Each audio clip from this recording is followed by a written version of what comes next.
Jurgen Klopp didn't just beat teams, he dismantled them. One minute he's smiling, acting all innocent. The next he sees red and looks like he's ready to start war. This wasn't just passion for Klopp, it was a psychological warfare. Because when Jurgen Klopp builds a team, he doesn't just coach the tactics like normal managers. He builds emotional machines that become weapons. Players run harder, stadiums get louder, and opponents panic because of his aura.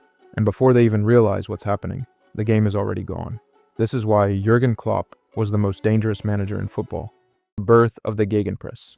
In a 2012 Champions League semi-final, whilst Klopp was at Borussia Dortmund, he faced the best team in the world at the time, Real Madrid. But Klopp didn't just win this game, him and his team destroyed Madrid 4-1.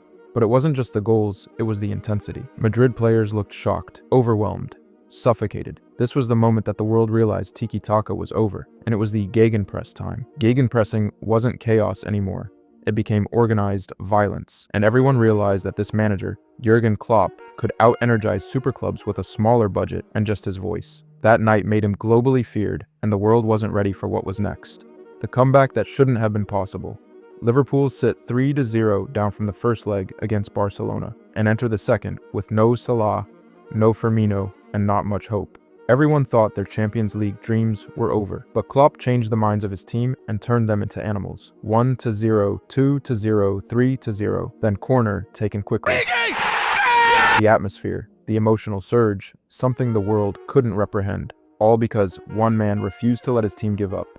He forced them to give everything they had and turned them into animals. Tactical genius alone couldn't win you that game. It was Klopp's psychological dominance. Klopp made belief for fans and players feel inevitable and had done something that had never been done before. This made opponents fear the environment, not just the team.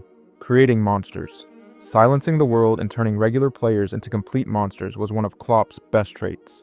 When Klopp joined Liverpool in 2015, they weren't elite. In fact, they were sitting in 10th place and had been average for years. Yet Klopp's first full season with the club, he signed players that not many people had heard of, Sadio Mane, Wijnaldum, and Joel Matip, and turned them into monsters, finishing the season in 4th place qualifying, or the Champions League, and showing the world he wasn't here to mess about. Klopp signed Mohamed Salah, who was labeled a Chelsea flop, and turned him into one of the Premier League GOATs, from zero to world class in a couple years. Signing Virgil van Dijk was another one. He was never proven at the elite level yet. With Klopp as his mentor, Klopp turned him into a monster and one of the best center backs the world has ever seen.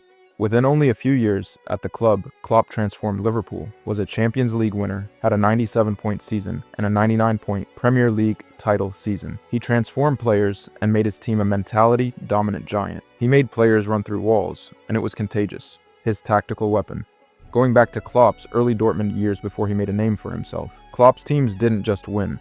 His players were like starving animals hunting in packs for food, had instant counterpress, vertical transitions, and relentless pace. He didn't allow teams to breathe, and as a player, if you wasn't willing to work harder than anyone else, you wasn't going to play. Against Bayern in 2011, Dortmund didn't just compete against them and everyone else.